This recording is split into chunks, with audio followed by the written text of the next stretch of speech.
জীবন একটাই, জীবন কখনো দুটা পাবো না। সেই জীবন হোক আল্লাহর জন্য, মানবতার কল্যাণের জন্য, প্রিয় দেশের জন্য, প্রিয় জাতির জন্য।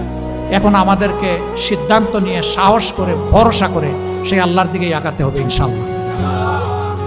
আর কাউকে পরোয়া করবো না ইনশাআল্লাহ। আপনারা দোয়া করবেন। অনেকে বলে যে আপনার সিকিউরিটি দরকার, বুলেট প্রুফ একটা গাড়ি দরকার। আমি বলি যে আল্লাহ তাআলার কাছেই আমি বুলেট প্রুফ নিরাপত্তা চাই, আর কারো কাছে চাই না। আমার যেদিন ডাক এসে যাবে কেউ আমাকে এখানে আর এক সেকেন্ডও রাখতে পারবে না। আর যতদিন আল্লাহ আমার হায়াত রেখেছেন কেউ আমাকে এই দুনিয়া থেকে উঠাই ফেলতে পারবে না।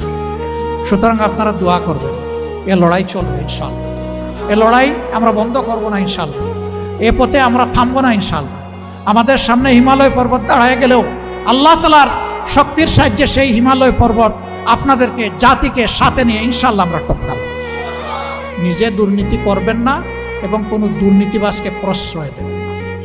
সমাজের সর্বক্ষেত্রে ন্যায় বিচার প্রতিষ্ঠা হবে, বিচার বিভাগ স্বাধীন হবে। কেউ বিচার বিভাগের উপর কোনো রাজনৈতিক হস্তক্ষেপ করতে পারবেন না। অপশাসনের বিরুদ্ধে, দুঃশাসনের বিরুদ্ধে, ফ্যাসিবাদের বিরুদ্ধে আমরা ঐক্যবদ্ধ। আল্লাহ তাআলা আমাদেরকে এই তৌফিক দান করুন।